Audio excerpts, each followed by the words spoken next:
Hello viewers, welcome to the serial நேரம். இன்றைக்கி serial நேரத்தில் 244 எபிசோடில் என்ன நடந்துன்றதை தான் பார்க்க போகிறோம். எடுத்த உடனே அந்த குணசேகரன் வீட்டை காட்டுறாங்க. அதில் அந்த ஹேக்கர்ஸை கூப்பிட்டு வந்து அந்த ஹேக்கர் அந்த ஃபோனில் இருக்கிற என்ன டேட்டாவோ அதை ரெக்கவரி பண்ணு அப்படின்னு சொல்கிறாங்க. அவன் டேட்டாவை ரெக்கவர் பண்ண முயற்சி பண்ணிகிட்ருக்கான். அந்த சமயத்தில் அறிவுக்கரசி மனசுக்குள்ளே என்னென்னமோ ஓடிட்டே இருக்குது.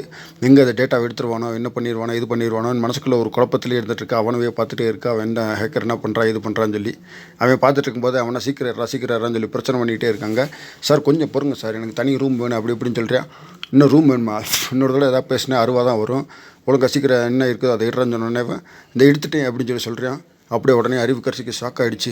ஐயோ என்னமோ எடுத்துட்டானே அப்படின்னு சொல்லி பார்த்தா, ஓ ஃபோனு கீழே விழுந்துச்சு அவங்களுக்கு அப்படின்னு சொல்லி கேட்குறான். அப்படியே அப்போ தான் அவளுக்கு இது டென்ஷன் முடிஞ்சிருக்கு.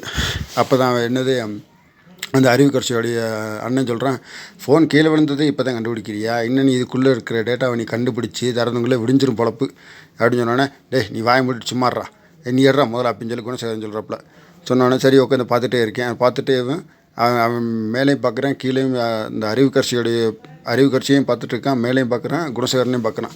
குணசேகர் உடனே பார்த்து என்னடா மேலேயும் கீழேயும் பார்த்துட்ருக்கேன், டேட்டாவை ஏன் எடுத்து சொல்ல மாட்டேன்ற அப்படின்னு சொன்னோடனே, இல்லை சார் எடுத்துகிட்டு தான் இருக்கேன், ஒழுங்காக ஒரு இடத்துல பார்த்துட்டு அங்கிட்டு இங்கிட்டு பார்த்துட்டு பிறகு தான் பார்த்துட்டு சார், ஒரு வேலை நடக்க மாட்டேது அப்படின்னு சொல்லி கத்துறோன்னே அப்புறம் கடைசியில் அவன் மறுபடியும் அறிவுக்கரசியோடைய பார்க்குறேன், மேலேயும் பார்த்துட்டு அப்புறம் கடைசியில் சாரி சார் எதுவுமே முடியாது, ஏன்னா மதர் போர்டு ரொம்ப டேமேஜ் ஆகிடுச்சு, ஃபோனு கீழே விழுந்ததில், அதனால் ஒன்றுமே பண்ண முடியாது அப்படின்னு சொல்லிவிட்டான்.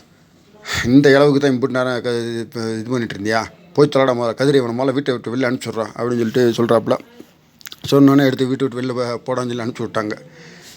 அதுக்கப்புறம் அந்த ஞானம் வந்து அந்த அந்த கரிகாலனை பார்த்து, நீ கூப்பிட்டு வந்த ஆள் இந்த மாதிரி தானே, ஒரு வேலையும் நடக்கலை அப்படின்னு சொன்னோன்னே, சரி விடுங்க அப்படின்னு சொல்லிட்டு அவனை அனுப்பிச்சி விட்டாங்க.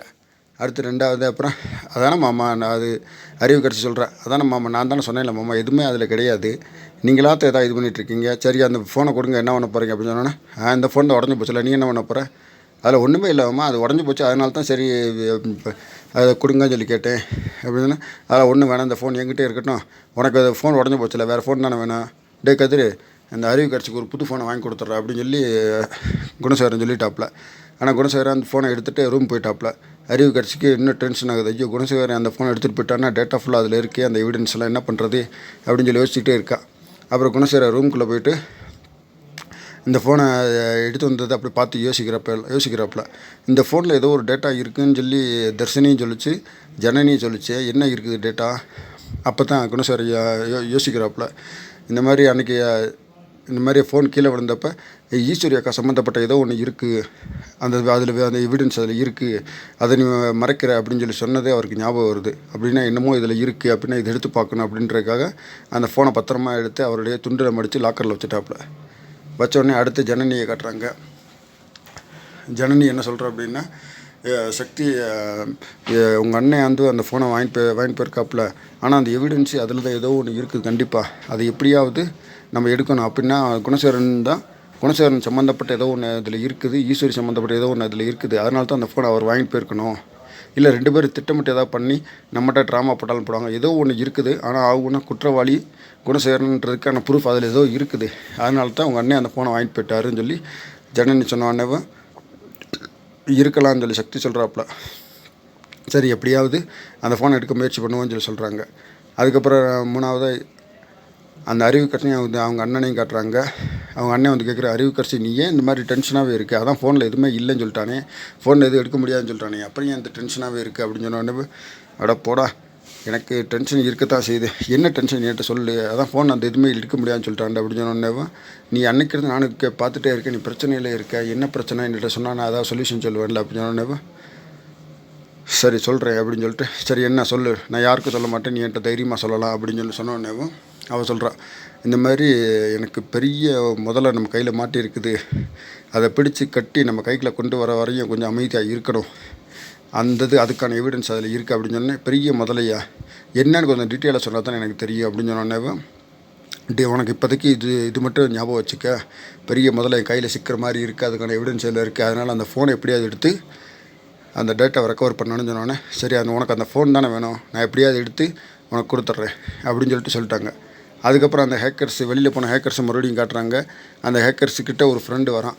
என்னடா நண்பா நீ என்ன இன்னைக்கு அவசரமாக கூப்பிட்டேன்னு சொன்னோடனே இந்த ஒரு வீடியோ பாரு, நீ ரொம்ப நாளாக தனியாக ஸ்டூடியோ வைக்கணும்னு சொல்லிட்டு இருந்தேல, அந்த ஸ்டூடியோ வைக்கிறதுக்கான வாய்ப்பு இப்போ வந்திருக்கு அப்படின்னு சொன்னால், என்னடா வாய்ப்பு வந்திருக்குன்னு சொல்லி கேட்குறியான். இது வந்து நம்ம கரிகால் இருக்கான்ல என் ஃப்ரெண்டு, அந்த கரிகாலன் வீட்டில் பெரிய வீட்டில் இந்த ஒரு ஃபோனை கொடுத்து இந்த இதில் ஏதோ ஒரு டேட்டா இருக்குது அதை ரெக்கவர் பண்ணுன்னு சொன்னாங்க. நான் அவங்ககிட்ட எதுவுமே டேட்டா இதை ரெக்கவர் பண்ணும்போது அவங்க என்னை தொல்லை பண்ணிகிட்டே இருந்தாங்க. நான் கூட நேர்மையாக எடுத்து கொடுத்துடலான்னு தான் பார்த்தேன். ஆனால் அவங்க வந்து தொல்லை பண்ணிகிட்டே இருந்தனால அவங்கள பிரச்சனைகளை பண்ணணும் அப்படின்றக்காக அவங்க ஃபோனில் இருக்கிற டேட்டா எதுவுமே கிடைக்கலன்னு சொல்லிட்டு இருக்கிற டேட்டா ஃபுல்லாக என் ஃபோனில் காப்பி பண்ணி வச்சிட்டேன். இப்போ அதில் இருந்த ஒரு வீடியோ இந்த பாரு அப்படின்னு சொல்லி காமிக்கிறேன் அவனுக்கு. அந்த வீடியோவில் பார்த்தா குணசேகரன் வந்து ஈஸ்வரியை கழுத்தை நடித்து கொள்வது அது மாதிரி மர்டர் பண்ணுற மாதிரி ஒரு சிம்பிளாக காட்டுறாங்க. ஏடா ஏதோ கொலை பண்ணுற மாதிரி இது இருக்குது. ஆமாம், இந்த கொலை பண்ணுற மாதிரி இவர் பண்ணுறாருல, அப்போ இவர்கிட்ட இந்த வீடியோவை காமிச்சு இதை வச்சு நம்ம பணம் வாங்கிக்கலாம், உனக்கு தனியாக ஸ்டூடியோ வைக்கணுன்ற ஒரு இது ஆசை நிறைவேறிடும், எனக்கு பணம் வந்த மாதிரி ஆகிக்கிடும், நம்ம 2 பேரும் லைஃப் செட்டில் ஆயிரும் அப்படின்னு சொல்கிறேன். அது ஓகேடா. இப்போ டேரெக்டாக இந்த வீடியோவை கொண்டு அவர்கிட்ட காமிச்சோம்னா அவர் அந்த வீடியோவில் யாரோ கொலை பண்ணுற மாதிரி பண்ணுறாருல, நம்மளும் அதே மாதிரி போட்டு விட மாட்டோம், என்னடா நிச்சயம் அப்படின்னு சொன்னோன்னே அதுக்கு தானே நம்ம நேரடியாக போகக்கூடாது. நான் அதனால தான் நான் உனைய வர வச்சுருக்கேன். நீ அங்கே போய் இது பண்ண நான் எப்படி போக முடியும் அப்படின்னா, இப்போ அவங்க மண்டபத்தில் கல்யாணத்துக்கான ஏற்பாடு நடந்துகிட்ருக்கு. நீ உன்னுடைய ஃபோட்டோகிராஃபி டீமை உள்ளே கொண்டு போய் நிப்பாட்டி விட்டு அதன் மூலிமா நேரம் வரும்போது அவர்கிட்ட காமிச்சு பணத்தை வசூல் பண்ணிடலாம் அப்படின்னு சொல்கிறாங்க. சரி ஓகேடா, இது 2க்கு சம்மந்தமாக நம்ம 2 சேர்த்து பண்ணலாமா அப்படின்னு சொன்னோன்னே சரின்னு சொல்லி கை கொடுத்துட்றேன். இவன் ஓகே நம்மளும் பண்ணிக்கலாம் அப்படின்னு சொல்லி குணசேகரன் மாதிரி ட்ரைக்கு 2 பேரும் பிளான் பண்ணிகிட்ருக்காங்க. அடுத்து மறுபடியும் குணசேகரன் வீட்டில் காமிக்கிறாங்க. யாரோ ஒரு பையன் வெளியிலேருந்து வரான். வந்தவொடனே இப்போ குணசேகரன் சார் இருக்காருன்னு சொல்லி கேட்டவுடனே, ஆமாப்பா நான் தான் குணசேகரன் வாங்க அப்படின்னு சொன்னோடனே, கணேஷ் அனுப்பிச்சாளா அப்படின்னு சொல்லி கேட்குறாப்புல. கேட்டோடனே ஆமாம் சார் அப்படின்னு சொன்னோடனே வீட்டில் கூட்டு போயிட்டு இந்த அங்கே ஒன்று மாட்டணும் இங்கே ஒன்று மாட்டணும்னு சொல்லி சொல்கிறாங்க. என்னன்னு யாருக்குமே என்னமே தெரிய மாட்டேது. என்னடா ஞானம் வந்து கதைட்டு கேட்டுறாப்புல, ஏடா அண்ணன் என்ன சொல்கிறாரு, அது மாட்டணும் இது மாட்டணும்னு சொல்கிறாரு, ஒன்றும் தெரியல என்னன்னு அப்படின்னு சொல்லி கேட்டவுடனே இந்த என்னென்னு பார்ப்பான் அப்படின்னு சொல்லி சொல்கிறாங்க. மேலே கூட்டு போய் அவர் பார்க்குறாரு. அதோட முடிச்சு இந்த சீரியல். இதோட சீரியல் வந்து எபிசோடு 244 முடிஞ்சது. நான் அடுத்த 245 என்ன வருதுன்றதை நெக்ஸ்ட் இதில் உங்களுக்கு சொல்கிறேன். இந்த வீடியோ உங்களுக்கு பிடிச்சிருந்தா லைக் பண்ணுங்கள், கமெண்ட் பண்ணுங்கள், ஷேர் பண்ணுங்கள். மறக்காமல் தமிழ் சீரியல் நேரம் சேனலை சப்ஸ்கிரைப் பண்ணிவிடுங்க. தேங்க்யூ.